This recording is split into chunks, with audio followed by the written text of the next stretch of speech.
বাংলাদেশে এবং বাংলাদেশের বাইরে পৃথিবীর বিভিন্ন প্রান্তে যেখান থেকে চ্যানেল আই দেখছেন, আপনাদের সকলকে সাদর আমন্ত্রণ তৃতীয় মাত্রা দেখবার জন্যে। প্রিয় দর্শক, অতিমারী মহামারীর সঙ্গে আমাদের পরিচয় অনেক দিনের, আর সবচেয়ে ত্যাক্ত তিক্ত কষ্টের যে অভিজ্ঞতা সেটা এই কোভিড কালে 2019, 20, 21, 22 এবং এখন পর্যন্ত কোভিডের সঙ্গে অনেককেই বসবাস করতে হচ্ছে, অনেককে এই আতঙ্কে কাটাতে হচ্ছে। এর বাইরে আরও অন্যান্য মহামারীর কথা আমরা জানি, অতিমারীর কথা আমরা জানি, এবং এর একটা প্রতিষেধক হিসেবে ভ্যাকসিনের কথাও আমরা শুনেছি। ইতিমধ্যেই পৃথিবীর প্রায় অধিকাংশ মানুষ ভ্যাকসিন নিয়েছেন, বাংলাদেশের মানুষও নিয়েছেন, একাধিকবার করে নিয়েছেন। এই ভ্যাকসিন এর ধারণা কোত্থেকে আসলো, এর উপকারিতা কী, এর পারিপার্শ্বিক সমস্যাগুলো কী, এইসব নানা বিষয় নিয়ে কথা বলবার জন্য আমার সঙ্গে স্টুডিওতে রয়েছেন, আমার পায়ে বসা আছেন জনস্বাস্থ্য বিশেষজ্ঞ এবং IETCR-এর সাবেক প্রধান বৈজ্ঞানিক কর্মকর্তা ডক্টর মুশতাক হোসেন, এবং আমার ডানে রয়েছেন যুক্তরাষ্ট্রের PHL অ্যাসোসিয়েটসের পরিচালক ডক্টর শেখ সেলিম। স্বাগত আপনাদের দুজনকে তৃতীয় মাত্রায়। ডক্টর মুশতাক হোসেন, আপনাকে দিয়ে শুরু করতে চাই এবং আপনার কাছ থেকে শুনতে চাই যে প্রথমে একটু আমি ধারণা নেই যে এই যে মহামারী বা অতিমারী যাই বলি না কেন, এবং কোভিডের যে পরিস্থিতি আমরা যে অভিজ্ঞতা আমরা সঞ্চয় করলাম বা দেখলাম, এই পরিস্থিতি মোকাবেলা পৃথিবীকে আবার কপি করতে হবে বলে ধারণা? এই পরিস্থিতি যে কোনো সময় হতে পারে এবং কোভিড বিশ্বমারী আনুষ্ঠানিকভাবে শেষ হওয়ার আগেই এই আলোচনা হচ্ছিল যে এবারে খুবই দ্রুত ভ্যাকসিন প্রয়োগ করা গেছে এবং অনেক কোটি কোটি মানুষের জীবন রক্ষা করা গেছে। যে আগামীতে এরকম পরিস্থিতি হবে না এমন কথা বলা যায় না, বিভিন্ন কারণেই এরকম। যদি মোটা দাগে বলি যে অতিমারী মাত্রা কম বেশি হতে পারে বা মহামারীর মাত্রা কম বেশি হতে পারে। জনস্বাস্থ্যের জরুরি পরিস্থিতি প্রতিনিয়তই পৃথিবীতে বিভিন্ন দেশে হচ্ছে। তাহলে এবার ভ্যাকসিন তৈরি করতে প্রায় 9 মাস থেকে 1 বছরের মতো লেগেছে, বা 9 মাস যদি সর্বনিম্ন। 100 দিনের ভিতরে কোনো একটা ভ্যাকসিন বের করা যায় কি না সেই বিষয়ে বিজ্ঞানীরা চেষ্টা করছেন যে আমরা সম্ভাব্য কতগুলো যে সমস্ত অণুজীব দিয়ে মহামারী হতে পারে সেগুলো দিয়ে আগে থেকেই গবেষণা এগিয়ে রাখতে হবে। যেটা দিয়েই অতিমারী হবে বা বিশ্বমারী হবে তার 100 দিনের ভিতরে যেন ভ্যাকসিনটা বের করা যায়, তাহলে আমরা আরও কোটি কোটি মানুষের জীবনটা বাঁচাতে পারবো। শুধু জীবন বাঁচানো নয়, অর্থনীতি, রাজনীতি, সামাজিক স্থিতিশীলতা, অনেক কিছু, লেখাপড়া, এই বিশাল যে ক্ষতি, সেই ক্ষতির তুলনায় বলা হচ্ছে এখন থেকে যদি আমরা গবেষণাটা করি তাহলে তার থেকে খরচ অনেক কম হবে। এখন যদি আমি $100 খরচ করি তাহলে $1 বিলিয়ন খরচ থেকে আমরা বেঁচে যাব। কাজেই এই কথাগুলো, এবং এটা খুব জোরেশোরে আসছে যে আমাদের বৈজ্ঞানিক যেই উল্লম্ফন ঘটছে, বিশেষ করে এবারে কোভিডের ভ্যাকসিন তৈরি করতে গিয়ে যে mRNA টেকনোলজি, মনে হয় আমার চেয়ে উনি ভালো বলতে পারবেন, এই টেকনোলজি দিয়ে কিন্তু ভ্যাকসিন জগতে একটা বিরাট বৈপ্লবিক পরিবর্তনের একটা আশা জাগিয়েছে যে আমরা একই সঙ্গে একটা ভ্যাকসিন দিয়ে বেশ কয়েকটা বা কয়েকশো রোগকে আমরা প্রতিরোধ করতে পারবো। কাজেই আশা করা যায় যে এটা নিয়ে শুধু বিশ্বের বৈজ্ঞানিকরা করবেন, তবে আমরা যারা উন্নয়নশীল দেশ বলি বা মধ্য আয়ের দেশ বা নিম্ন মধ্য আয়ের দেশ, আমাদের এখানেও এই গবেষণাটা সমানতালে হওয়া উচিত। আমাদের হয়তো সম্পদের অপ্রতুলতা আছে, কিন্তু এক্ষেত্রে আমাদের দেশের সরকারকেও এখানে ভ্যাকসিন তৈরি করবার জন্য অনুরূপ গবেষণা হওয়া উচিত।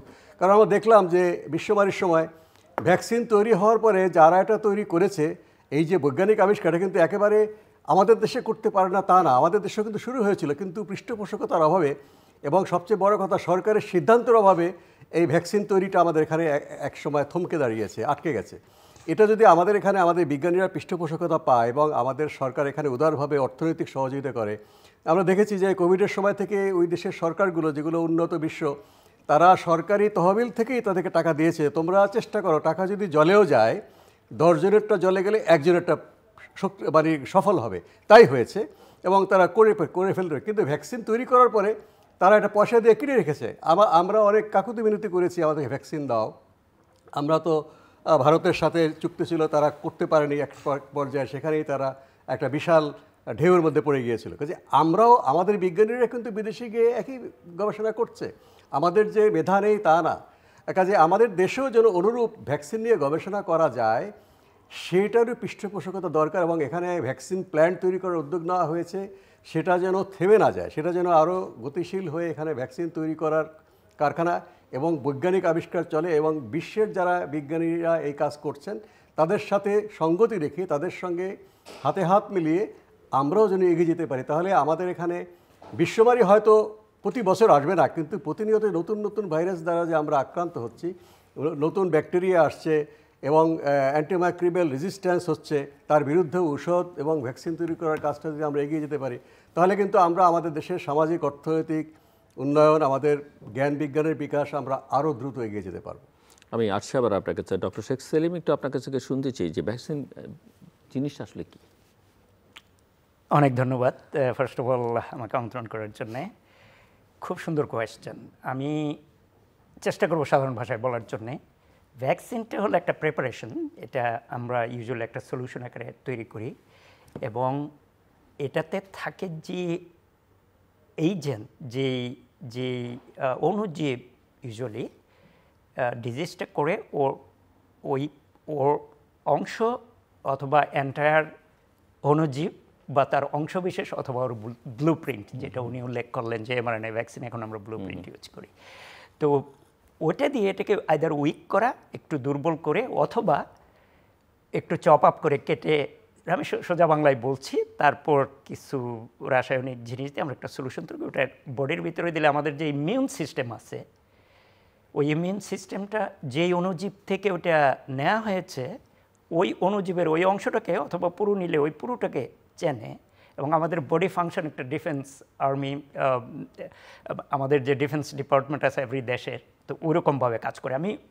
আমি বলবো একটু অ্যানালজি দিয়ে, যে একটা দেশের বর্ডার থাকে, তো আমাদের বর্ডার হলো স্কিন, আমাদের নাম্বার ওয়ান ব্যারিয়ার। আমরা যে বেঁচে আছি, এই স্কিনটা ব্যারিয়ার করতে পারে না অণুজীবরা সহজে, কিন্তু বিভিন্নভাবে ভিতরে যাওয়ার পরে ওকে যে প্রোটেক্ট করতে হবে বডির, ওটা হলো একটা ডিফেন্স মেকানিজম, ওটা ওদের আর্মি এবং ইমিউন সিস্টেম আমরা যাকে বলি।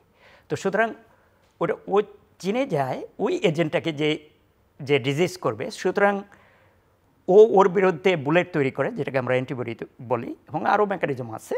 ওই সিস্টেমটা পুরোভাবে কাজ করে, এয়ার থেকে শুরু করে আমি বলবো নৌবাহিনী, বিমান বাহিনী এবং স্থলবাহিনী সবাই মিলে আর কি, আমরা যদি ওইভাবে অ্যানালজি করি। সো ভ্যাকসিনটা হলো একটা প্রিপারেশন, একটা সাবস্টেন্স, ড্রাগের মতোই, ইউজুয়ালি লিকুইড। ওইটা আমরা বডিতে দিলে, বা যেই এজেন্টে আমাদের আগে জানতে হবে যে কোন অণুজীব এই জীবটাকে, এই ডিজিজটাকে তৈরি করছে, তো ওর বিরুদ্ধে ওই অ্যান্টিবডি এবং ডিফেন্স মেকানিজম করে ওই individual, could it be human, animals or everybody. শুরুটা কখন, কোথায়, কিভাবে, মানে আমি শর্ট একটা ব্রিফ হিস্ট্রি ভ্যাকসিনের ব্যাপারে। আচ্ছা, আমি একটু হিস্ট্রিটা বলি। মানব সভ্যতা কতদিনের, আমরা বিভিন্নভাবে বিশ্বাস করি, হাজার হাজার বছর বা লাখ লাখ বছর, ধর্মীয়ভাবে হোক, যেভাবেই হোক। মাত্র 200 বছর আগের কথা, ইফ আই রিমেম্বার কারেক্টলি 1796, যখন জেনার, ব্রিটিশ সার্জন, ভ্যাকসিনের আবিষ্কার। তো আপনার কথাটা একটু এগিয়ে দিচ্ছে আর কি। তো প্রায় 200 বছর আগের কথা আছে। সে কাউপক্স নিয়ে, ওই তার যে মিল্কমেট ছিল, ওই বাচ্চাটাকে, 9 বছর বাচ্চাটাকে ভ্যারিওলেশন করলো, ওটার স্ক্যাবটা নিয়ে এই কাউপক্সের, ওকে ভ্যারিওলেশন বলে আর কি, ওটাকে ইনোকুলেশন করলো আর কি। সেখান থেকে শুরু। সে দেখলো যে ওটা স্মল পক্স প্রোটেক্ট করে। তার প্রায় 80 বছর পরে ভ্যাকসিন, ফাউল কলেরা আবিষ্কার করলেন আমাদের লুই পাস্তুর। তো তারপরে আরও প্রায় 100 বছর পরে আসলো রেবিস ভ্যাকসিন। রিয়েল ভ্যাকসিন 1921 সালে বিসিজি তৈরি হয়। তো আমি জাস্ট হিস্ট্রিটা বললাম যে 200 বছরে আজকে আমরা কোথায় এসেছি। এটা এভাবে এগোচ্ছে। এখন আমরা mRNA ভ্যাকসিন, যে ডিএনএ, আর আমরা নিউক্লিক অ্যাসিড ভ্যাকসিন বলি, এটা তৈরি হয়েছে। গেল 30 বছরে, সেই 200 বছর আগের তো আর কিছু ছিল না। মানুষ মারা যেত, নানান কুসংস্কার, সব কিছুই। আমরা জানি না কত মানুষ মারা গেছে, সেই স্মল পক্স থেকে শুরু করে curse of the human kind. তো সে থেকে এই ভ্যাকসিনের উদ্ভব। বলা হয় জেনার ছিলেন ভ্যাকসিনেশনের জনক, আর পাস্তুর ছিলেন ভ্যাকসিনের জনক, কারণ সে রিয়েল ভ্যাকসিনটা তৈরি করেছে in the laboratory. That's how it begins. আজকে আমরা 1960 সালের দিকে, যেটা মোস্তাক ভাই বললেন, উনি এ সম্পর্কে জানেন, যে MMR এবং এইসব ভ্যাকসিনগুলো তখন তৈরি হয়। লাস্ট হয়েছে আমাদের কোভিড, অফকোর্স আমরা কেউই এখনো ভুলি নাই, যদিও আমাদের শর্ট মেমোরি, এত দুর্ভোগের মধ্যে গিয়েছি। ইটস এ নিউ টেকনোলজি, যেটা মোস্তাক ভাই বললেন, যে it not only shows us the promise that in the new direction two মানে সেভ করার জন্য মানব জাতি আমাদের ওয়ান হেলথ নিয়ে কাজ করেন। উনি জানেন যে জীবজন্তু প্লাস আমাদের হিউম্যান মনুষ্য জাতির জন্য এটা একটা সাংঘাতিক রকমের সুসংবাদ। তো ভ্যাকসিন এ পর্যন্ত গেল 30 বছরে, জাস্ট একটা উদাহরণ দিয়ে বলি, আপনি আরও ভালো বলতে পারবেন মোশতাক ভাই, প্রায় 50% শিশু মৃত্যুর হার কমিয়েছে। আমাদের জীবনযাত্রার লঞ্জিভিটি, যেটা আমাদের কতদিন বাঁচি, সেটাকে বাড়িয়ে দিয়েছি ইনডাইরেক্টলি। 2টা ডিজিজকে দুনিয়া থেকে উৎখাত করেছে একটা মানুষের, সেটা হলো সবাই জানেন, স্মল পক্স আর অ্যানিমাল ক্যাটল প্লেগ বলে একটা আছে, rinderpest. I was part of the last, আমি তখন মাত্র ইউনিভার্সিটি থেকে বেরিয়েছি, আমি ওটা রিং ভ্যাকসিনেশনে আমি ওটাতে ছিলাম, আমার কাছে ছবিও আছে, তো রেখে দিয়েছি যে I was part of that. 2011-তে ওটা এলিমিনেট করা হয়েছে, আমি বাংলাদেশে ওটাতে পার্টিসিপেট করেছিলাম। ডক্টর স্যার, একটু বলবেন আমাদেরকে যে কত ধরনের ভ্যাকসিন আছে এবং সব রোগের ভ্যাকসিন কি আছে? সেটা তো নেই, এবং সেটা না থাকলে কেন নেই? হ্যাঁ, আসলে রোগ তো আসলে ক্রম পরিবর্তনশীল, ক্রমবর্ধমান। যত মানুষের স্বাস্থ্য, প্রাণীর স্বাস্থ্য, পরিবেশ, প্রাণীর মধ্যে গৃহপালিত আছে, আবার বন্য প্রাণী আছে, নতুন নতুন অণুজীব তো তৈরি হচ্ছে, কাজেই সেটাও বিজ্ঞানও এগিয়ে যাচ্ছে। তো ভ্যাকসিন কত প্রকার সেটা বৈজ্ঞানিক বিষয় উনিও আমার চেয়ে ভালো বলেন। তবে একটা হচ্ছে যে তাহলে আপনার কাছে থাকবে পুরনো যে পদ্ধতি, যে একটা ভ্যাকসিন নিয়ে, কি বলে, ভাইরাস নিয়ে বা কোনো একটা জীবাণু নিয়ে জীবন্ত এটা নিয়ে তার বিরুদ্ধে প্রতিরোধ হয় কিনা, কোথাও অথবা এটাকে মেরে ফেলা হয়, কিল্ড, সেই মৃত মাইক্রো অর্গানিজমকে দিয়ে করা যেতে পারে। কোনো কোনো সময় এখন যে নতুন টেকনোলজি, যে আপনার ডিএনএ দিয়ে হতে পারে, আরএনএ দিয়ে হতে পারে, কোনো একটা অংশ দিয়ে যে কোনো একটা সিগন্যাল শরীরের মধ্যে গেল, সেখানে ভিতরে তৈরি হয়ে গেল, যেটা সর্বশেষ টেকনোলজি। কাজেই এখানে 3 রকম 4 রকম অনেক রকমই হতে পারে। তো পুরনো পদ্ধতির ভ্যাকসিনের চাইতে বেশি কার্যকরী হচ্ছে এখন যে নতুন যে আমাদের মানে মেসেঞ্জার আরএনএ দিয়ে করা হচ্ছে, সেভাবে আমরা দেখছি। তো আরও অনেকভাবে ভাগ করা যায়। কোনো ভ্যাকসিন আমরা মুখে খাই, কোনো ভ্যাকসিন আমরা ইনজেক্ট করি, কোনো ভ্যাকসিন আমরা অন্য পদ্ধতিতে নেই। তো সেভাবেও ভাগ করা যায়। তো উনি বলেছেন যে স্মল পক্স ইরেডিকেট হয়েছে, আমরা পোলিও নির্মূল করবার জন্য কিন্তু অনেকখানি এগিয়েছি, এবং পোলিও পৃথিবীর সেসব জায়গাতে আছে যেখানে যুদ্ধ বিধ্বস্ত এলাকা।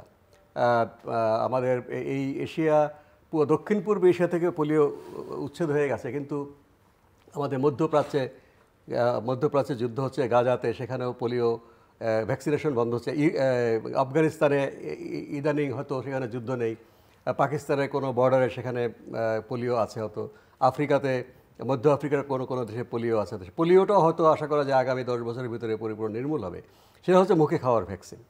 তো এইভাবে আমরা যদি বিভিন্ন রকম যে ভ্যাকসিনের মানে এগিয়ে যাওয়ার যে ইতিহাসটা আছে, আমি ঘুরে আসছি এখানে, আমাদের বাংলাদেশে কিন্তু আমরা এই ভ্যাকসিন আবিষ্কারের পিছনে অনেক পিছিয়ে আছি, এবং এখানে মানুষের ভিতরেও একটা পরিবর্তন আনা দরকার।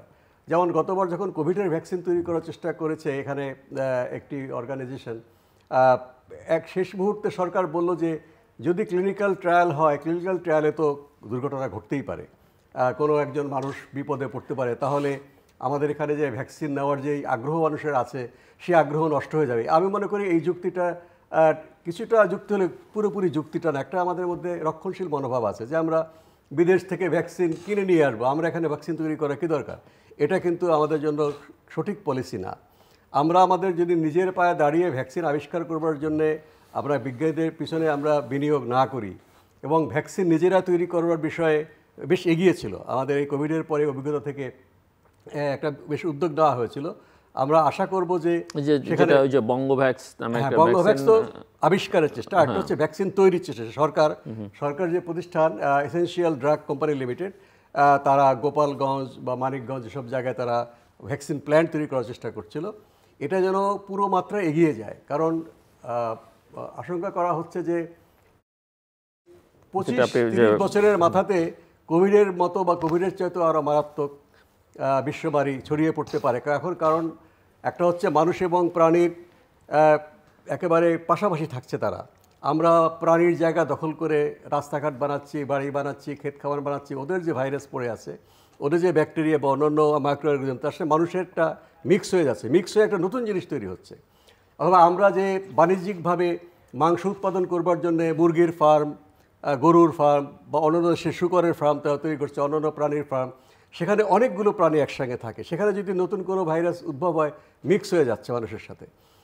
এত জলবায়ু পরিবর্তনের কারণে হয়তো কঠিন বরফের নিচে অনেক পুরনো ভাইরাস সেটা বেঁচে মানে ঘুমন্ত আছে।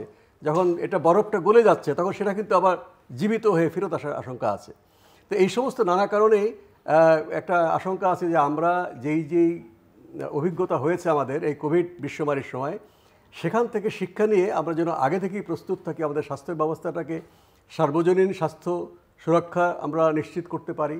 আমরা যেন স্বাস্থ্যকর্মীদের তৈরি করি এবং মানুষকে স্বাস্থ্য ব্যবস্থার সঙ্গে নিবিড়ভাবে সম্পৃক্ত করি, যে মানুষ যেন নিজেরাই উদ্যোগ নিয়ে অনেক কিছু মানে ডাক্তার আসার আগে বা হাসপাতাল আসার আগে তারা যেন নিজেদেরকে সুরক্ষিত রাখতে পারে। এবং ভ্যাকসিন, ঔষধ এবং ডায়াগনস্টিক, আমরা ভ্যাকসিন, থেরাপিউটিক্স অ্যান্ড ডায়াগনস্টিক, এই 3 ক্ষেত্রে যেন আমরা স্বয়ংসম্পূর্ণ হতে পারি। এবং সেজন্য আমার মনে হয় যে যদি আমরা ভ্যাকসিন তৈরি করে রাখতে পারি আগে থেকেই, এটা হয়তো অনেকটা, আমি বলবো যে রান্না করার আগে তরকারি কেটে কুটে ধুয়ে টুয়ে চুলায় চড়িয়ে রাখা, আমি যখনই মেহমান আসবে তখন আমি চুলায় আগুন ধরিয়ে দেবো যেন এটা রান্না হয়ে থাকে। কাজে এখানে বিশ্বমারিটা হচ্ছে মেহমান, যে বিশ্বমারি আসার সঙ্গে সঙ্গে আমরা আবিষ্কারটা এমন পর্যায়ে নিয়ে রাখবো, হয়তো আমরা 1000 বা 100 বা 200 এরকম ভাইরাস ব্যাকটেরিয়া তার বিরুদ্ধে ভ্যাকসিনের অর্ধেক কাজ করে রাখবো। কিন্তু যেটা দিয়েই হোক না কেন, ওইটার বিষয়ে আমরা ভ্যাকসিন তৈরি করবার জন্য পরবর্তী কাজগুলো এগিয়ে নিয়ে যাব। বাকিগুলো হয়তো কাজে লাগবে না, কিন্তু এই যে এখানে প্রচুর টাকা লাগবে। কিন্তু হিসাব করা হয়েছে যে এটা করতে আমাদের যেই টাকাটা খরচ হবে, মহামারী বা বিশ্বমারীতে তার ক্ষতি অনেক গুণ বেশি, একদিনেই সেই ক্ষতিটা হয়ে যাবে। এজন্য আমার মনে হয় ভ্যাকসিনের যারা বিজ্ঞানী, আমাদের দেশে প্রচুর বিজ্ঞানী এই যে ভ্যাকসিন ডেভেলপমেন্ট প্ল্যান্ট যেটা বাংলাদেশে কোনো অগ্রগতি নাই, আমি যেটুকু জানি যে সেখানে টিল্ডিং তৈরি করা হয়ে গেছে, যন্ত্রপাতিও আনার সব কিছু আনা হয়েছে কিনা জানি না, আনার পথে ছিল। এগুলো এখন তো রাজনৈতিক পরিবর্তন, সরকার পরিবর্তন হয়ে গেছে, কাজেই সেই প্রশাসনিক পরিবর্তন হয়তো হয়েছে। কাজেই ওই অসমাপ্ত কাজটা এগিয়ে নিয়ে যাওয়া উচিত, কারণ যে যন্ত্রগুলো আনা হয়েছে নষ্ট হয়ে যাবে। যে বিজ্ঞানীরা কাজের দায়িত্বে ছিলেন তারা হয়তো কোনো ডিরেকশন পাচ্ছে না, তারা কীভাবে কাজ করবেন। হয়তো টাকা ছাড়টা এখন বন্ধ হয়ে আছে, আমি মানে সঠিকভাবে জানি না। কাজেই যতটুকু কাজ হয়েছে সেটাকে কোনো বিরতি না দিয়েই এগিয়ে যাওয়া উচিত। তাহলে কিন্তু আমরা শুধু বিশ্বমারী না, আমাদের এখানে নিপা ভাইরাসের নতুন একটা ভাইরাস, এটা একেবারে নতুন না, 2001 সাল থেকে পাওয়া যাচ্ছে। এটার মৃত্যুর হার কিন্তু রোগী অনুপাতে মৃত্যুর 100 ভাগ পর্যন্ত হতে পারে। কাজে এই নিপা ভাইরাসের গবেষণা কিন্তু আমাদের দেশে করা হচ্ছে। এটা সেপি নামে একটা organisation, coalition for epidemic preparedness and immunisation, তারা এখানে মানে এই টিকা গবেষণা করবার জন্য কাজ করছেন। কিন্তু অগ্রগতিটা দ্রুত হবে আমাদের সরকার যদি এখানে খুব বেশি উৎসাহ প্রদান করে এবং রক্ষণশীল মনোভাব থেকে এগিয়ে আসে। দেখুন, বিজ্ঞানের ক্ষেত্রে আমাদের ইকোনমিক অবস্থা দুর্বল থাকতে পারে, যেন বিজ্ঞানে যদি আমরা এগিয়ে যাই, আমরা কিন্তু বিশ্ব আজকে যে সবাই সবাইকে সহযোগিতা করছে, সহযোগিতা বন্ধ হয়ে যাচ্ছে আকস্মিকভাবে।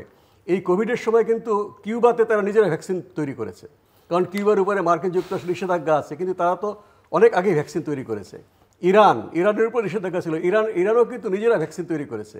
তুরস্ক নিজেরা ভ্যাকসিন তৈরি করেছে। তা এদের সাথে আমাদের বাংলাদেশের অর্থনৈতিক উন্নয়নের খুব একটা ফারাক নেই, কিন্তু এরা বৈজ্ঞানিক আবিষ্কারে এগিয়ে যাওয়ার কারণে কিন্তু তারা নিজেরাই ভ্যাকসিন তৈরি করার কারণে তাদের নিজের দেশের মানুষকে সুরক্ষিত রেখেছে। এবং আমি জানি কিউবা থেকে ভ্যাকসিন তারা আফ্রিকার বহু দেশকে তারা নিজেরা ভ্যাকসিনগুলো তারা বিনামূল্যেই সরবরাহ করেছে, যেখানে এই ইউরোপ বা আমেরিকার তৈরি করা ভ্যাকসিন আসতে আসতে অনেক দেরি হয়েছে। কাজে এই জন্য বাংলাদেশেও আমরা এই অঞ্চলে অগ্রণী হতে পারি। আমাদের সেই যথেষ্ট বৈজ্ঞানিক যোগ্যতা আছে, যেটা আমি কয়েকবারই বলেছি। দরকার হচ্ছে সরকারি উৎসাহজনক সিদ্ধান্ত এবং মানুষকে এই বিষয়ে সম্পৃক্ত করা, তারা যেন এই বিষয়ে আর যে ভুল ধারণাগুলো আছে সেই ভুল ধারণাগুলো থেকে আমরা বেরিয়ে আসতে পারি। ধন্যবাদ। ডক্টর সেলিম, আপনি একটু যেটা ডক্টর মোস্তাক বলছিলেন যে ভ্যাকসিনের প্রকারভেদের ইস্যুটা, আরেকটা ইস্যু হচ্ছে যে ভ্যাকসিনের সুবিধা তো বোঝাই যায়, ঝুঁকিটা কি, বা সুবিধা অসুবিধা দুটোই আপনি বলতে পারেন। আচ্ছা, আমি একটু ওনার কথা থেকে আসি। প্লিজ।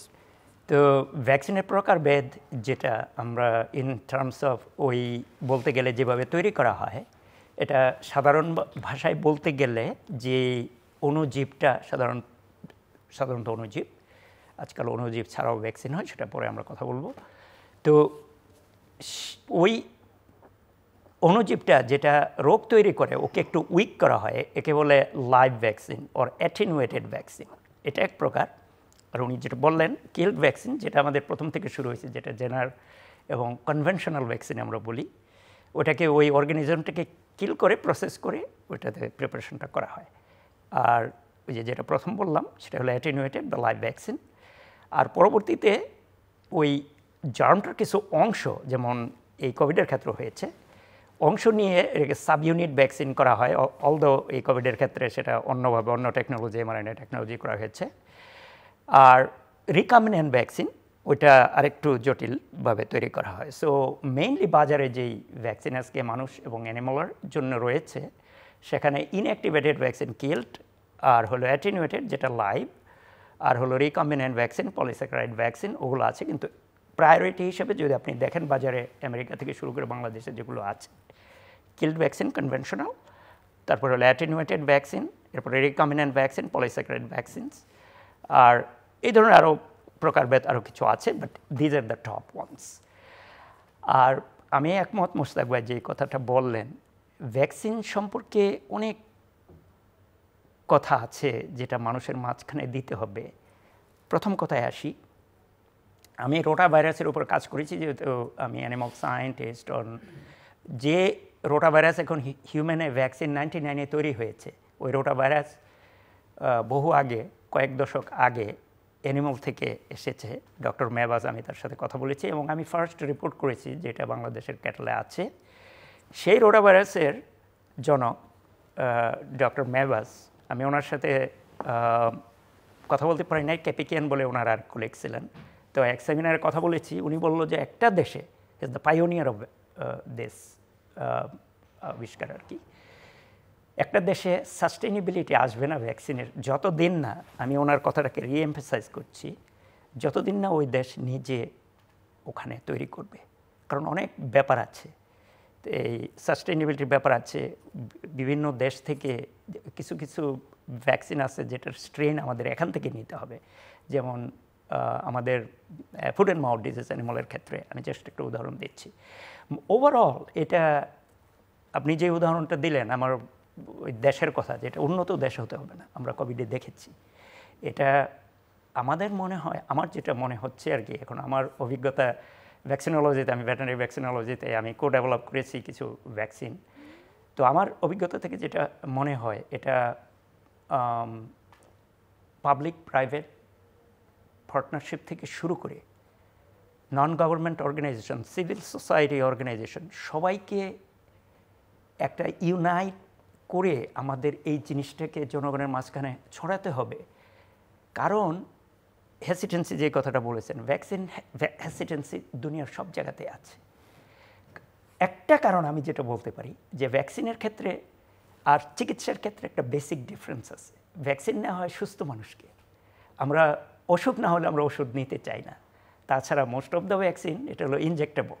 আমরা ওরাল ভ্যাকসিন তৈরি করার চেষ্টা করছি, আপনি যেটা বললেন মুখে দিয়ে খাওয়ার ভ্যাকসিন তৈরি হচ্ছে, কিন্তু সব ভ্যাকসিন করা অনেক ক্ষেত্রে সম্ভব হচ্ছে না। কারণ হলো আমাদের যে ডাইজেস্টিভ সিস্টেম আছে, পাকস্থলী, ওখানে যে অ্যাসিড এবং অন্যান্য সব কমপ্লেক্স ব্যাপার আছে, ওটাকে ডিসইন্টিগ্রেট করে অ্যাবসর্পশন সেভাবে হতে যাচ্ছে না। তো সেক্ষেত্রে দেখা গেছে যে মোস্ট অফ দ্য ভ্যাকসিন আমরা অ্যাডমিনিস্টার করি ইনজেকশন দিয়ে। তো এই ডেলিভারি সিস্টেম, এই মানুষের যে ভীতি এবং মিসইনফরমেশন অ্যান্ড ডিসইনফরমেশন আছে, দুটা জিনিস কিন্তু মিসইনফরমেশন। বলা হয়ে থাকে যে অনেক ভ্যাকসিন নিলে অনেক রকমের সমস্যা, এমনকি অটিজমের মতো। এক্স্যাক্টলি, আমরা পরে আসছি ওই কথা। দিস আর এভিডেন্স, আমরা সায়েন্স করি যারা, আমরা এভিডেন্স দিয়ে বিশ্বাস করি। এখন হয় কি, মানুষের ভ্যাকসিন নেওয়ার ক্ষেত্রে সারা দুনিয়ায় দেখা গেছে, ইনক্লুডিং যুক্তরাষ্ট্র যেখানে আমি থাকি, ইভেন সেখানেই এত বড় প্যান্ডেমিক কি আপনারা দেখেছেন নিউজে, মানুষের ভ্যাকসিন হেসিটেন্সি রয়ে গেছে, তারা নেবে না। হয় কি আমরা হিউম্যান, আমরা নতুন জিনিসে অলওয়েজ হেসিটেট করি, কিন্তু যখন সুস্থ থাকি সেটা যদি রোগের ভ্যাকসিন হয় আমি বলবো যে আমি তো সুস্থ, রোগের ভ্যাকসিন এটা কেন না, এটা ব্যথা হয়, আমি ইনজেকশন দেখলে ভয় পাই।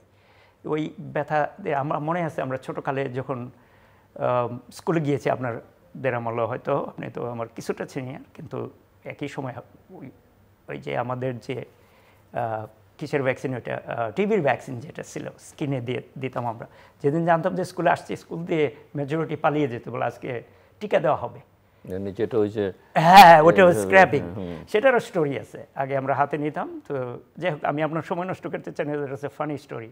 তখন ওটা হাতে দিতে গিয়ে ইন্ডিয়ান আমার এক ফ্রেন্ড আরেক স্টোরি বললো যে ও মেয়ে বলেছে না না হাতে দেখা যায়, দাগ পরে পায়ে দাও। তো কালচারাল যে জিনিসগুলো ভ্যাকসিনের ক্ষেত্রে কিন্তু এগুলো অনেক হচ্ছে আর কি, আরও মজার উদাহরণ আছে আমি দিতে পারবো। তো দিল ওর থাইতে, তারপর ওই যখন এখন তো সবাই বিদেশে চলে যায়, ও যখন বিদেশে গেল ও তো শর্ট পরছে, বললো যে ওই হাতে দেওয়াটাই তো ভালো ছিল, আমি সোয়েট শার্ট পরছি কিন্তু আমার তো পায়ে দাগ দেখা যাচ্ছে শর্ট পরে। সো কালচারালি আমি জাস্ট কথার কথা বললাম আর কি।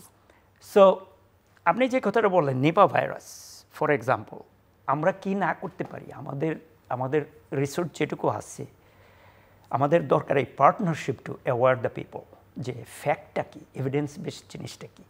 আমাদের যদি কোনো বিলিফ থাকে, সেটা political, cognitive, even religious belief যদি থাকে, যেটা আমরা বাইরে না আসতে পারি, তাহলে হবে কি আমাদের জাজমেন্টটা, there is a distortion in our judgement. তাহলে আমাদের ডিসিশনটা নিতে গেলে, আমি নিরপেক্ষ ভাষায় বলছি, ডিসিশনটা হয়তো ইরেশনাল হবে, কারণ আমরা ওই সিলিংয়ের মাঝখানে আছি। আমাদের এভিডেন্স বেদ, আমাদের সত্যতাটা স্বীকার করতে হবে, সেক্ষেত্রে বিজ্ঞানীদের অনেক দায়িত্ব আছে। আমি বলতেছি না যেটা তাদের দোষ, বা এটা আমাদের ইগনোরেন্স, আমাদের সুপারস্টিশনস।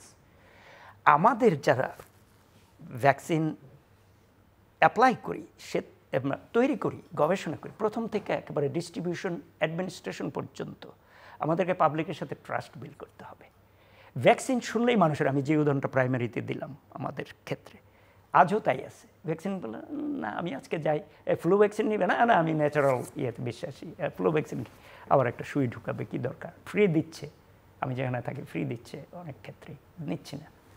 সো নিপা ভাইরাসের যে বন কেটে মানুষের নতুন রোগ হচ্ছে, আমাদের যে প্রিপেয়ার্ডনেস ফর নেক্সট প্যান্ডেমিক 100 বছর পরে, 1918 সাল থেকে সেই স্প্যানিশ ফ্লু প্রায় 100 বছর, 100 বছর লেগেছে, আবার 5 বছর লাগবে, 4-5 বছর তো প্রায় হয়ে গেল, কতদিন লাগে কেউ জানে না। কিন্তু তাছাড়াও এই যে মডার্না যে ভ্যাকসিনটা আবিষ্কার করলো, আমাদের যদি প্রচেষ্টা থাকে এবং সেখানে জিওগ্রাফিক্যাল বাউন্ডারিতে, ফর এক্সাম্পল দেশ বাংলাদেশ, আমাদের যদি সহযোগিতা করা হয় বিজ্ঞানীদের সাথে, বিজ্ঞানীরা যদি ট্রাস্ট বিল্ড করে, ট্রান্সপারেন্ট হয় যে এগুলোতে আমাদের গবেষণা পুরো আছে, WHO অ্যাপ্রুভ ভ্যাকসিন আমাদের করতে হবে। আমরা হঠাৎ করে একটা জিনিস করলাম, কিছুই ডেটা দেখালাম না, এটা করেই ঠিক আছে, এটা হচ্ছে শুধু ব্যবসায়িকের ক্ষেত্রে, এবং সায়েন্স দিয়ে ব্যবসাও করা হয়, এটা যে একেবারে আনহার্ড অফ তা কিন্তু না। তো তারা কিন্তু করছিল, ওই যে বন কেটে যখন পিগের ফার্ম করলো, বাদুর এসে উপরে যে গুয়াবা ট্রি বা অন্যান্য ফল খেয়ে যে বাদুরটা হাফ খাওয়ার জিনিস পড়লো, আপনারা জানেন কি না, সেখান থেকেই কিন্তু এই যে নিপা ভাইরাস, মালয়েশিয়ার একটা আইল্যান্ডে এই মডার্নার বিজ্ঞানীরাও কিছু জড়িত ছিলেন, যারা প্রিলিমিনারিতে ছিল। তারপর যখন এই প্যান্ডেমিক এলো, কারণ আবার মার্কেট থাকতে হবে, ডিমান্ড থাকতে হবে, যদি আমাদের প্রাইভেট পার্টনারশিপ বা গভর্নমেন্টের হয়, আমাদের যদি ডিমান্ড না থাকে তাহলে ভ্যাকসিন তো হবে না, একটা ডিমান্ড থাকতে হবে, সুস্থ মানুষ নেয়। তো ওখান থেকে তারা চলে গেল কোভিডে। ওই নিপা ভাইরাসের তো মার্কেট ছোট, আর সেক্ষেত্রে আমরা যখন ভ্যাকসিনের বেলায় দেখি, it's a market demand thing, প্রচুর ইনভেস্টমেন্ট। আমার দেশে আমি গর্ব করে বলতে পারি যে আমাদের গার্মেন্ট ইন্ডাস্ট্রি আজকে কত ম্যাচিউর, তাই না? এটা তো একদিনে হয়নি। তো আমরা কিন্তু আমাদের ওষুধের ক্ষেত্রেও আমরা অনেকটা অ্যাচিভ করেছি, কিন্তু বায়োলজিক্স বা ভ্যাকসিনের ক্ষেত্রে কিন্তু আমরা হাঁটি হাঁটি পাপা করছি। আপনি যে কথাটা বললেন যে স্ট্রাকচার প্রাইভেট বা গভর্নমেন্ট যে পর্যায়ে আছে, ওটাকে যদি আমাদের বিজ্ঞানীদের নিয়ে আসা হয় যে তোমরা আসো, বাইরে বা ভিতরেই যারা আছে, ইয়াং যারা আছে, যারা আজকে অত্যন্ত ব্রিলিয়ান্ট কিন্তু সুযোগ পাচ্ছে না, ইটস এ পার্টনারশিপ। আমাদের যারা এক্সপিরিয়েন্স আছে, we can transfer the experience, maybe not the wisdom is not transferable in most cases, but আমাদের যে এক্সপিরিয়েন্সটা আছে, আমরা তো রিটায়ারমেন্টের পরেও আপনার এক্সপিরিয়েন্সটা আপনি দিতে পারবেন এখানে। আমরা যারা বাইরে আছি, অনেক দেশেই তাদেরকে নিয়ে আসছে যে ভ্যাকসিনের ক্ষেত্রে এটা আমাদেরকে সজাগ করতে হবে যে আসলে যে জিনিসগুলো বলা হচ্ছে যে স্টেরাইল হয়ে যাচ্ছে, ওখানে ডিএনএ ইন্টিগ্রেশন হচ্ছে, ওই অটিজম হচ্ছে, এটা আমাদের বোঝাতে হবে এভিডেন্স দিয়ে যে আসলে কথাটা কি মিসইনফরমেশন না ডিসইনফরমেশন। তো এই হলো আমাদের প্রিপেয়ারনেস। আমি বলবো যে আমাদের প্যান্ডেমিকের প্রিপেয়ারনেসের চেয়েও আমাদের আজকে দরকার প্রিভ্যালেন্ট ডিজিজ। আজকে আমাদের এখানে আছে ডেঙ্গি, আমাদের এখানে অনেক দিন ছিল রেবিস, এখনও আছে, যদিও মাত্রা কিছু কমে এসেছে, অ্যানিমাল থেকে মানুষে আসে। আমাদের মিট এবং ডেইরি ইন্ডাস্ট্রি ডেভেলপিং, সেখানে কিছু ডিজিজ আছে যেটার জন্য আমরা বাইরে মার্কেট পাবো না যদি না আমরা ওইটা কন্ট্রোল না করি। আমাদের ওয়ান হেলথ আছে যেখানে উনি এক্সপার্ট, সেখানে হিউম্যান হেলথ, অ্যানিমাল হেলথ আর ইকো হেলথ যেটা পরিবেশগত, এই তিনটা আজকাল আপনার পরম সুখের জন্য এই তিনটাকেই আমাদের গবেষণা করে দেখা গেছে এই তিনটাতে আমাদের নজর দিতে হবে, একটা ছাড়া আর একটা হবে না। ইভেন আজকে আমরা বিশ্বাস করি বা বলা হয়, যদিও ডাইরেক্ট প্রমাণ, যে অ্যানিমাল থেকেই আমাদের কোভিড এসেছে। সো এক্সিস্টিং অনেক ডিজিজ আছে যেটা আমরা কিছুটা কাজ করেছি, ওই অ্যানথ্রাক্স থেকে শুরু করে, ওগুলো তো সব মানুষে অ্যানিমাল থেকে মানুষে আসছে। আরও অনেক ডিজিজ আছে যেগুলো আমরা ভেটেরিনারিতে যারা আছি তারা কাজ করি, জুনোটিক ডিজিজ। তো পরম সুখ স্বাস্থ্য হতে হলে prevention, the power of prevention, we have to prove it to people, যাতে করে ওনাদের জাজমেন্টটা ডিস্টরশন না হয় এবং আমরা বুঝাতে পারি। তো আমি মনে করি এটা শুধু বিজ্ঞানীদের না, এটা শুধু গভর্নমেন্টের না, এটা আমার মনে হয় এটা একটা ইনিশিয়েটিভ নেওয়া দরকার, যেটা ইউনাইট করে civil society, NGO, government and private. So doctor Hussain একটু বলবেন যে আমি যেটি ওনার কাছে জানতে চাইছি যে ভ্যাকসিনের আসলে ঝুঁকি কী? এই যে কত কিছু মিস ইনফরমেশন, ডিসইনফরমেশনের কথা আলোচনার মধ্যে আসছে, কিন্তু নিশ্চয়ই তার মধ্যে সেগুলো আছে বটে, কিন্তু আর যে কোনো ওষুধেরই তো সাইড ইফেক্টস থাকে, নানা সমস্যা তৈরি হয়। তো ভ্যাকসিনের এই জায়গাগুলো কি, বা অন্যান্য যেগুলো আমরা ওরাল মেডিসিন বা অন্য যা কিছু গ্রহণ করি তার তুলনায় এগুলো এই ভ্যাকসিনের সুবিধা কী? না, ঝুঁকিটা আগে বলি, ঝুঁকি তো থাকতেই পারে যে আমরা যদি ইনজেক্টেবল ভ্যাকসিনে সেখানে ব্যথা করবে, ফুলে যাবে, অ্যালার্জিক রিয়াকশন হতে পারে, বা ভ্যাকসিন প্রয়োগের সময় একটু ভুল হলে সেখানে রক্তনালীর ভিতরে যে চলে যায়, যেটা মাংসপেশিতে দেওয়ার কথা, কিংবা কোনো নার্ভের উপরে যদি পড়ে সেখানে এত সাময়িকভাবে অসুবিধা হতে পারে, বা সবচেয়ে বড় কথা যে রিয়াকশন হতে পারে। তো এগুলো কিন্তু মানে ট্রায়াল করেই কিন্তু ভ্যাকসিনটা করা হয়। ভ্যাকসিনের যে ট্রায়ালের বিভিন্ন পর্ব, সেই পর্বে প্রথমে একদম প্রাণীর মধ্যে পরীক্ষা করা হয় যে এটা কার্যকরী কিনা, তারও আগে ল্যাবরেটরিতে দেখা হয় যে এটা ওই অণুজীবের বিরুদ্ধে কার্যকরী কিনা, তারপরে প্রথমে প্রাণীর ক্ষেত্রে, তারপরে সুস্থ কিছু মানুষ যারা ভলান্টিয়ার করেন তাদেরকে দিয়ে দেখানো হয়, তারপর আরেকটু বাড়ানো হয়, এভাবে করে তৃতীয় পর্যায়ের পরে সেটা মার্কেটের অনুমোদন দেওয়া হয়। তখনও কিন্তু একটা তথ্য নেওয়া হয় যে হাজার হাজার লোকের মধ্যে দেওয়া হয়েছে, কারো কোনো মধ্যে অন্য কোনো প্রতিক্রিয়া বা অসুবিধা আছে কি না, এটা সবসময় দেখা হয়। এতে যখন তৃতীয় পর্যায়ের ট্রায়ালে দেখা যাচ্ছে যে ভ্যাকসিনের প্রতিক্রিয়াটা তেমন উল্লেখযোগ্য না এবং প্রাণ সংহারী না, যেগুলো এমনি যদি কাউকে ইঞ্জেকশন দেওয়া হয় সেই রকম একটা অসুবিধা হচ্ছে, বা এটা কিন্তু যিনি বললেন এভিডেন্স, উনি যে প্রমাণ সাপেক্ষ, এখন অটিজমের কথা বললেন, হয়তো সে ভ্যাকসিন না দিলেও হয়তো অটিস্টিক হতো, সেটা কিন্তু আপনি গবেষণা করে বের করা যাবে যে ভ্যাকসিনের কারণে তো অটিস্টিক হয়েছে, নাকি তার আগে থেকেই যে জেনেটিক মানে কারণগুলো ছিল তার কারণ হতে পারে। এখন এটা বের করা কোনো সমস্যা না, যে জেনেটিক কারণে যদি ভ্যাকসিনের তার অটিজম হয় তাহলে তো ভ্যাকসিনকে দোষারোপ করা যাচ্ছে না। এবং এমনও হতে পারে যদি আমি ভ্যাকসিন চালু করার পরেও দেখা গেল যে এরকম যদি লাখেও যদি একজনের এরকম একটা রিয়াকশন হলো যেটা মানুষের প্রাণ সংহারী, সেটা নিশ্চয়ই এথিক্যালি বন্ধ করে দেওয়া হয়। এবং এরকম উদাহরণ দু একটা আছে যে একটা ভ্যাকসিন দেওয়ার পরে মানব দেহে বা গর্ভবতী নারীর মানে তার সন্তানের মধ্যে একটা ক্ষতি হয়েছে, সঙ্গে সঙ্গে ভ্যাকসিন বন্ধ করে দেওয়া হয়েছে। যদিও থ্যালিডোমাইডের কথা জানি, খুবই একটা কার্যকর ওষুধ ছিল। কাজেই ঝুঁকি সবগুলোতেই আছে। আমরা যদি ওষুধ খাচ্ছি, আপনি বললেন ওষুধের মধ্যেও তো কোনো ওষুধ খেয়ে আবার কোনো সাইড এফেক্ট হতে পারে। কাজে সেক্ষেত্রেও ওষুধ চালু হওয়ার পর সেটা মডিফাই করা হয় কিংবা সেটা বন্ধ করে দেওয়া হয়। তো সেটার একটা ঝুঁকি থাকছে। সেই ঝুঁকিটার মাত্রা এবং ঝুঁকির তুলনায় আমাদের উপকারটা কত বেশি সেটা কিন্তু দেখার বিষয় আছে।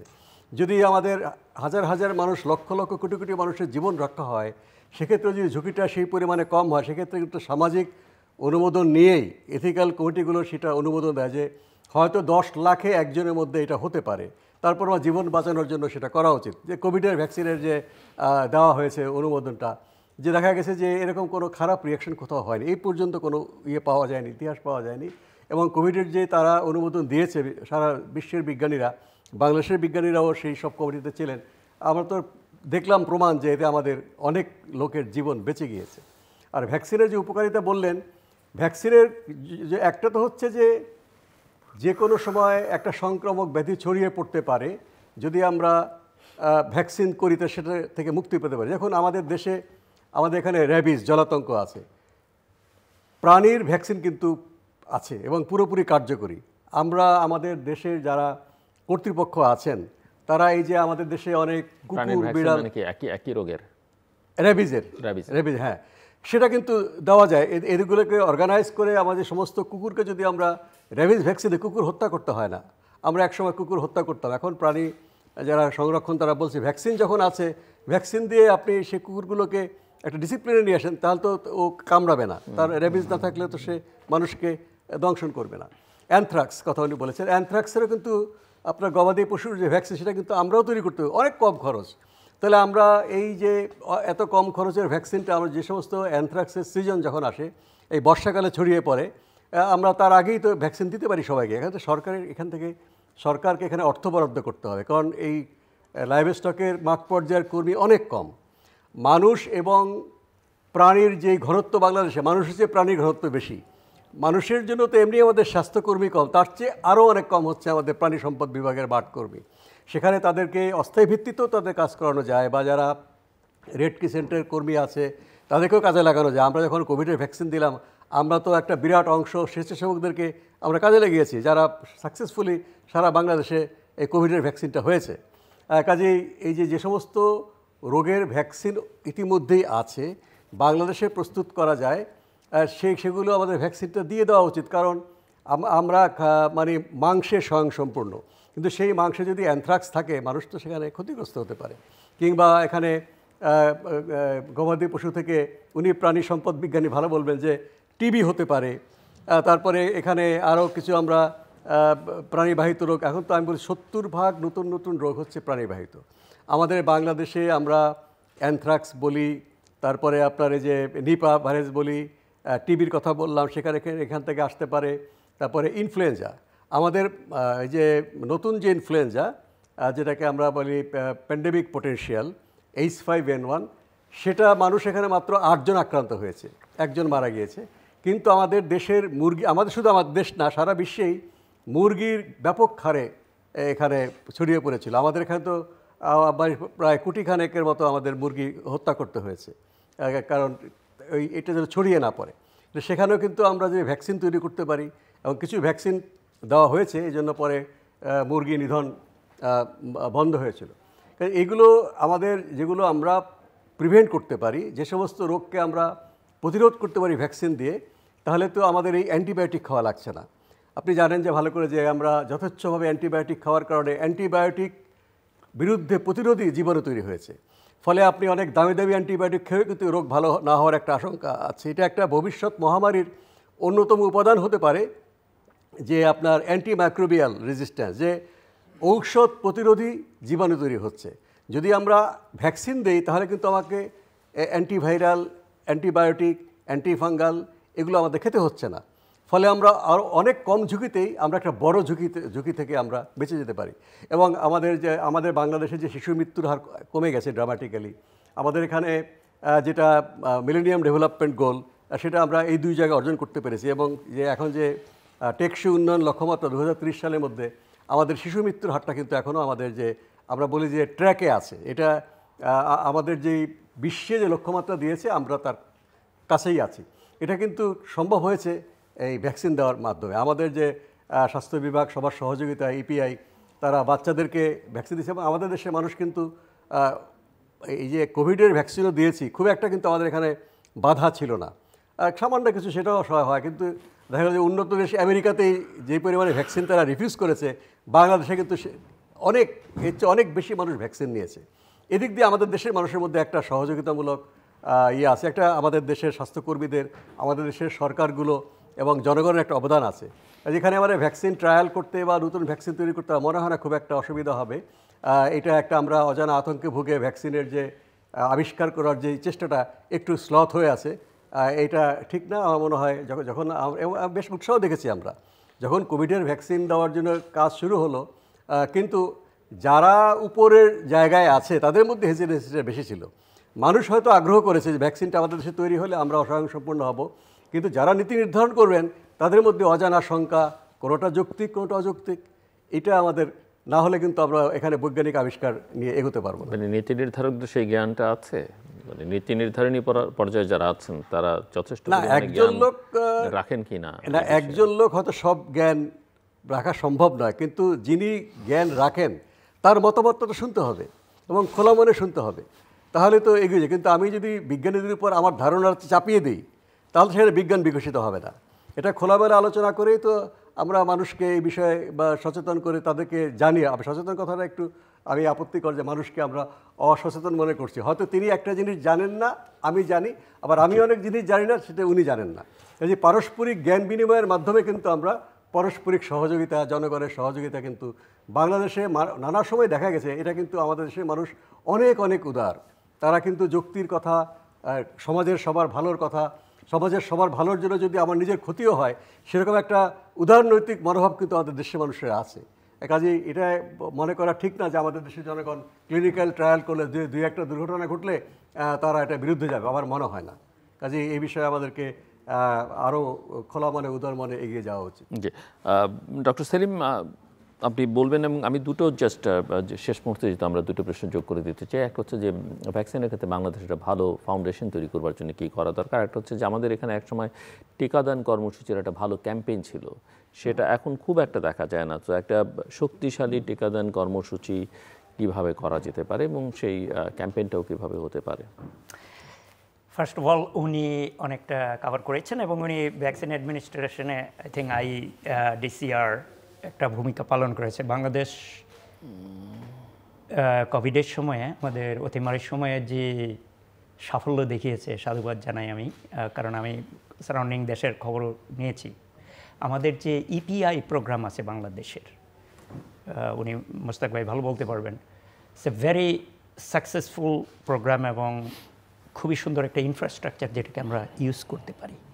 এবং সেটা হচ্ছে ডিস্ট্রিবিউশন অ্যান্ড অ্যাডমিনিস্ট্রেশন পর্যায়ে, স্টোরেজ ডিস্ট্রিবিউশন অ্যান্ড অ্যাডমিনিস্ট্রেশন। তার আগে যেটা উনি বিস্তারিত আলাপ করলেন, আমরা কিভাবে এগোতে পারি টিকাদান কর্মসূচির জন্য। ফার্স্ট অফ অল আমাদের যে ইনভেস্টর, দি এনভায়রনমেন্ট ইনভেস্টর, আর আমি যেই কথাটা বললাম যে সবাইকে একটু এগিয়ে আসতে হবে।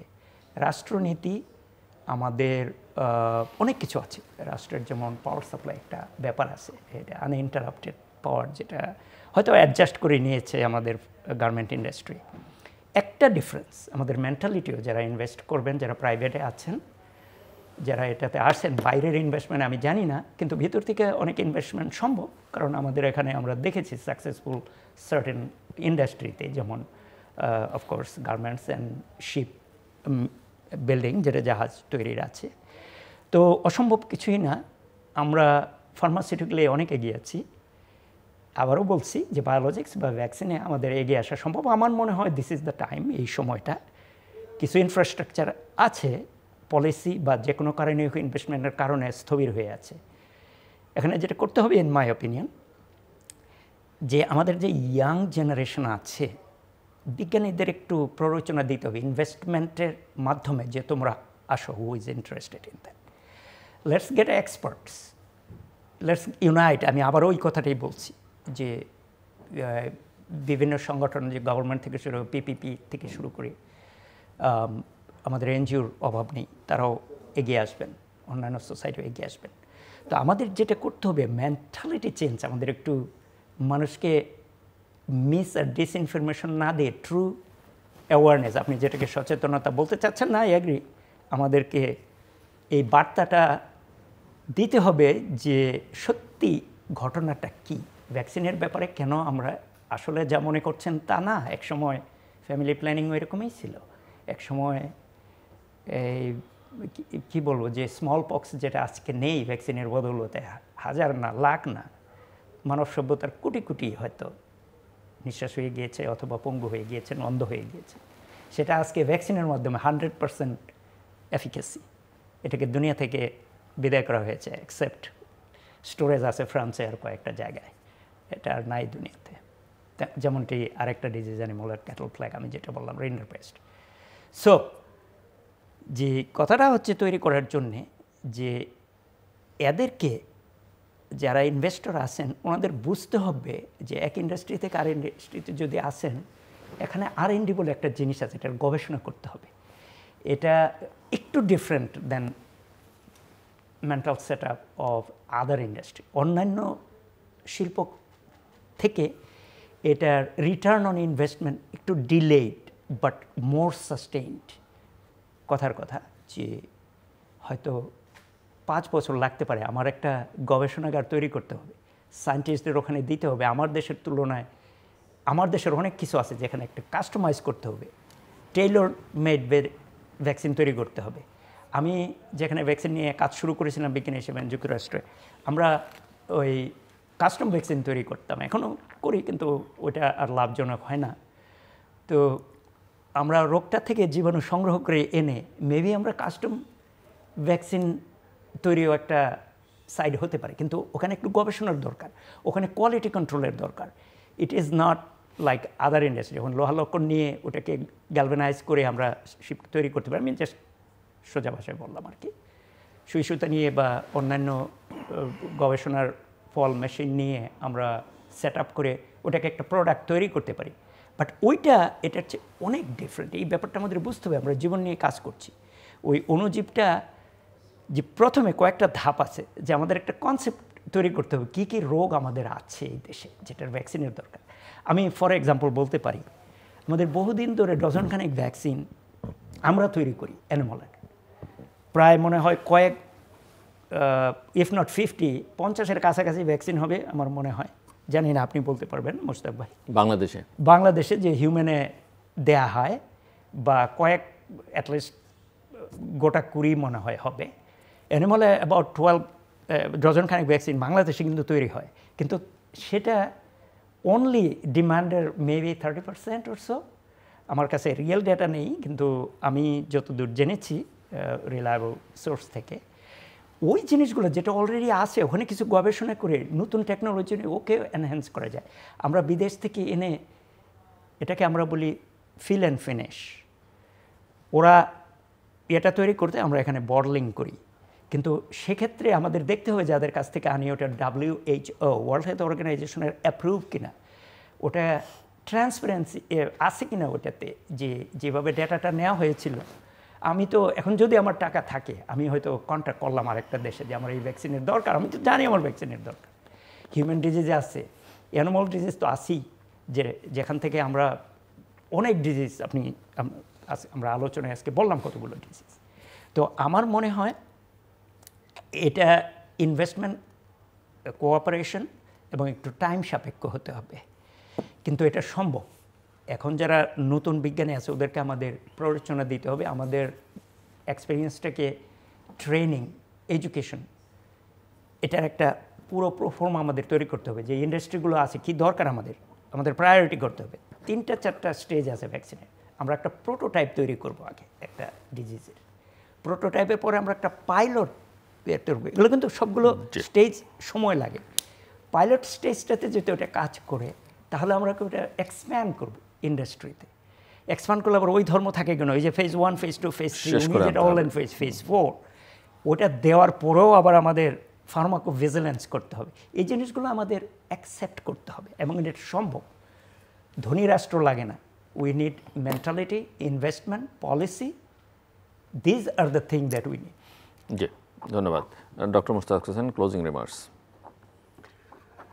হ্যাঁ, আমাদের সারা পৃথিবীর জ্ঞান বিজ্ঞান অনেক এগিয়ে গেছে। সেই জ্ঞান বিজ্ঞান এগিয়ে যেতে হলে একদিকে যেমন যারা সরকারের দায়িত্বে আছেন, নীতি নির্ধারক আছেন, তাদেরকে এগিয়ে আসতে হবে এবং জনগণকে সঙ্গে নিয়ে সেই কাজটা করতে হবে। আমরা আমাদের জীবনযাত্রা যদি উন্নত করতে চাই, আমাদের রোগ প্রতিরোধটা সবচেয়ে বেশি গুরুত্ব দিতে হবে এবং রোগ প্রতিরোধের একটা অন্যতম প্রধান উপাদান হচ্ছে টিকা, বাংলায় যেটা টিকা বলি, ভ্যাকসিন। কাজে এই বিষয়ে আমাদের যতটুকু পিছিয়ে আছি আমরা আশা করব যে আমরা জনগণ এবং সরকার, বিজ্ঞানীরা একসাথে এখানে যথাযথ গুরুত্ব দিয়ে এগিয়ে আসবো। নিশ্চয়ই আমরা আরও স্বাস্থ্যবান প্রজন্ম তৈরি করতে পারব। ধন্যবাদ। আপনি আর কিছু যোগ করবেন? হ্যাঁ, আমি বলবো যে আবারও মোশতাক ভাই ওখানে কাজ করছেন। ওয়ান হেলথ বলে একটা ইনিশিয়েটিভ আছে, যেখানে অ্যানিমাল হেলথ, হিউম্যান হেলথ আর পরিবেশ, সুন্দর পরিবেশ, এই ত্রিমুখী যাত্রা আমাদের ওই ভ্যাকসিনের সাথে যোগ করতে হবে।